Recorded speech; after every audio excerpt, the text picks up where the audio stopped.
Hello अस्सलाम वालेकुम। In this lecture we will discuss about the test cross and back cross. ठीक है, इससे पहले जो हमारा लेक्चर हुआ था मोनोहेबिट क्रॉस, डायहेबिट क्रॉस। ठीक है, आज हम डिस्कस करने जा रहे हैं टेस्ट क्रॉस। देखो टेस्ट क्रॉस होता है क्या एक्चुअली। सपोज यहाँ पे हम एक प्लांट लेते हैं जो टाल इन नेचर है, इसको क्रॉस करते हैं किसके साथ, ड्वार्फ के साथ, छोटे प्लांट के साथ, और ये प्योर कंडीशंस में है, होमोजाइगस डोमिनेंट होता है। प्योर में ये होमोजाइगस क्या होते हैं, रिसेसिव होते हैं। At the time of gamete formation ये दोनों क्या होते हैं, सेपरेट हो जाते हैं एक दूसरे के साथ, और इसी को हम बोलते हैं लॉ ऑफ सेग्रीगेशंस। ठीक है, ये भी क्या होंगे, एक दूसरे से सेपरेट हो जाते हैं इस तरह, और ये क्या है हमारा गेमेट से। ठीक है, ये हमारा क्या है, पेरेंट्स है। अब देखो फिर इसके बाद हम इन दोनों के बीच में क्या करते हैं, क्रॉस पॉलिनेशन। क्रॉस पॉलिनेशन करने के बाद जो हमें F1 जो जनरेशंस बनते हैं, एक कैपिटल टी दूसरा स्मॉल टी। अब ये देखो ये टाल है, ये प्लांट क्या होते हैं, टाल in nature.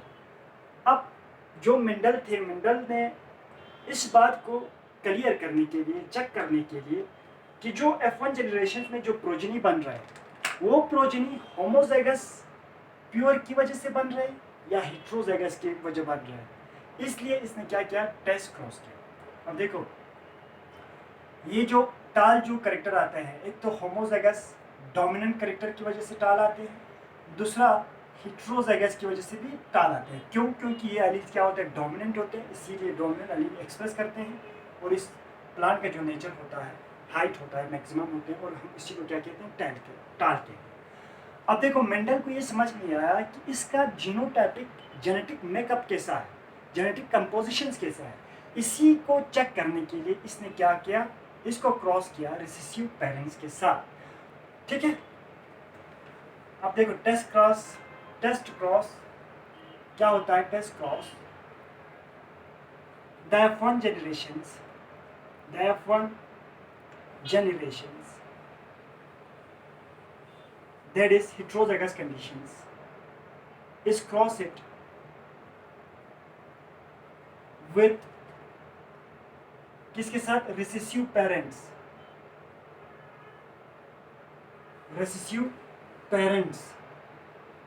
to check the nature of, to check the genotype of F1 generations, to check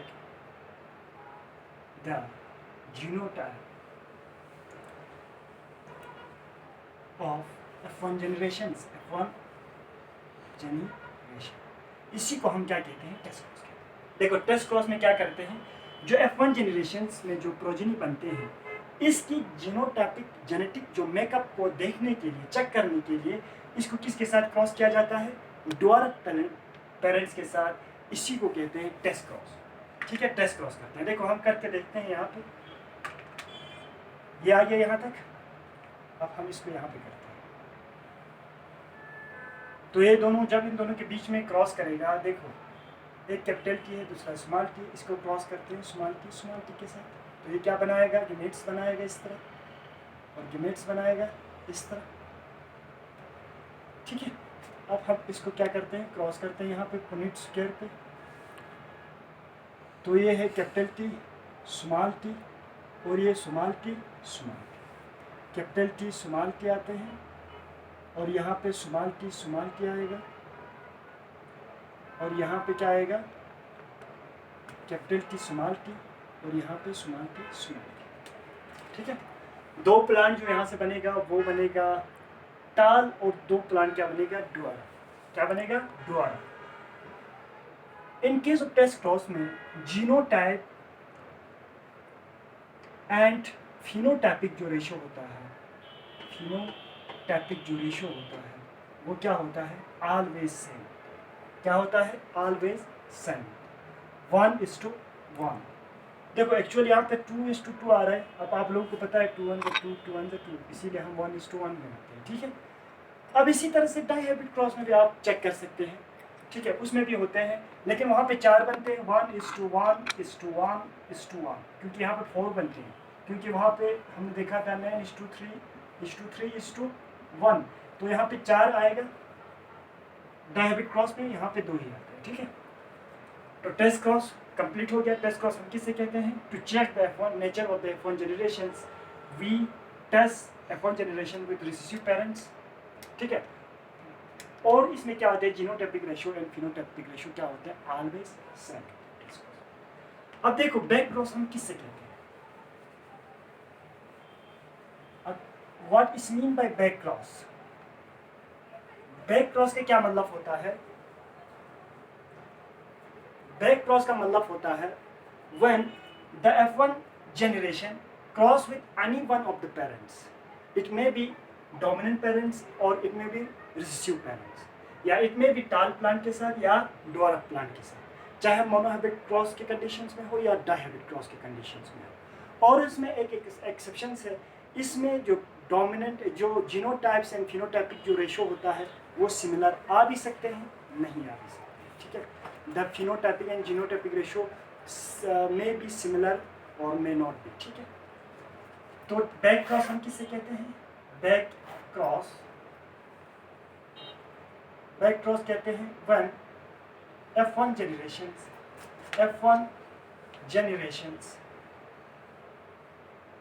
generation cross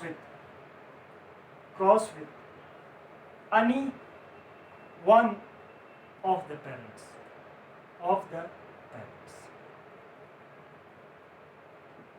इसको कहते हैं बैक क्रॉस। बैक क्रॉस में हम या तो इसके साथ क्रॉस कर सकते हैं या इसके साथ, इसमें कोई एक्सेप्शंस नहीं, लेकिन टेस्ट क्रॉस में सिर्फ हम किसके साथ करते हैं, रेसिसिव के साथ। ये हो गया test cross and back cross. अब इसके बाद देखो और एक कंसेप्ट होता है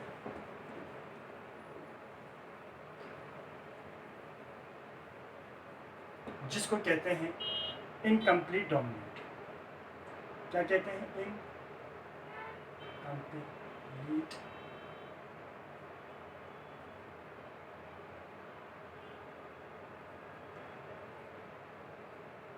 इनकम्प्लीट डोमिनेंट।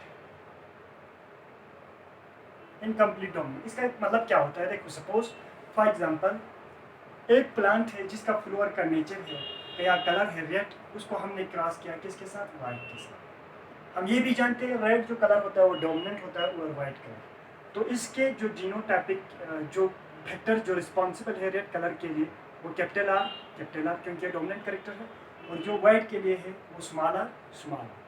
अब ये क्या बनाएगा, गेमेट्स फॉर्मेशन हो जाएगा, यहाँ से ये दोनों क्या होंगे, सेपरेट होंगे इस तरह।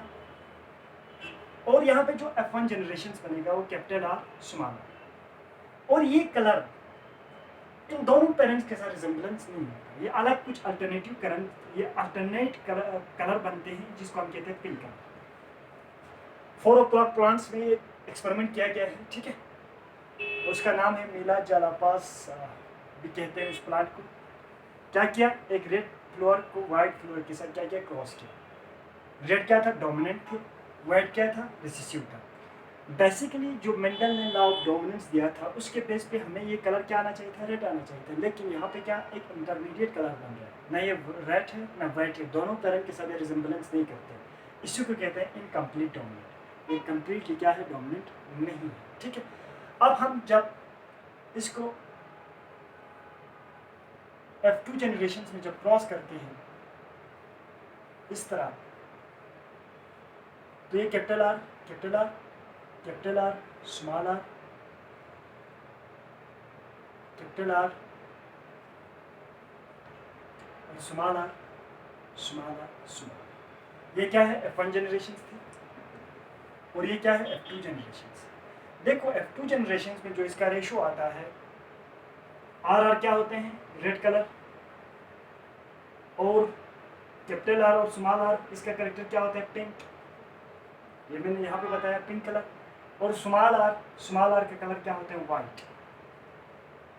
तो देखो इसमें कैपिटल आर क्या है, रेड वाला कितना है 1, पिंक वाला कितना है 2, और वाइट वाला कितना है 1।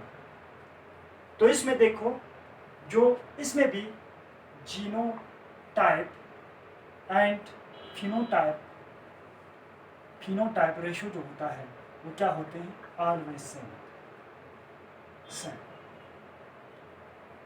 क्यों सेम, 1:2:1 कहते हैं, 1:2:1। जीनोटाइपिक भी रेशो यही आता है और फिनोटाइपिक रेशो भी यही आता है। अब देखो समझने वाली बात ये है, इनकम्प्लीट डोमिनेंस में क्या होता है कि जो F1 जनरेशन होता है वो दोनों पेरेंट के साथ रिजेम्बलेंस शो नहीं करता, डोमिनेंस का इसके ऊपर कोई इफेक्ट नहीं पड़ता है, ठीक है। इसीलिए वहाँ से कुछ अलग करेक्टर बनते हैं। पिंक कलर हमारे पेरेंट्स में नहीं थे, अब यहाँ पे बन गया, ठीक है। तो ये करेक्टर जो पेरेंट्स में नहीं है, न्यू करेक्टर बन गया, इसी को कहते हैं इनकम्प्लीट डोमिनेंट। F1 जनरेशन में जो पिंक कलर होते हैं, यहाँ पे जो 4 ऑफस्प्रिंग बनेगा उन सब का क्या होगा, पिंक कलर होगा। जब हम इसको F2 जनरेशन में सेल्फ पॉलिनेशन करते हैं तो वहाँ से A ग्रेड बनते हैं, 2 पिंक बनते हैं और 1 क्या होते हैं, वाइट बनते हैं। और इसमें इनकम्प्लीट डोमिनेंट की केस में जो जीनोटाइप्स एंड फिनोटाइपिक जो रेशियो होता है वो ऑलवेज क्या होता है, सेम होता है, ठीक है। इस लेक्चर में इतना ही, बाकी हम आगे डिस्कस करते हैं। Thank you.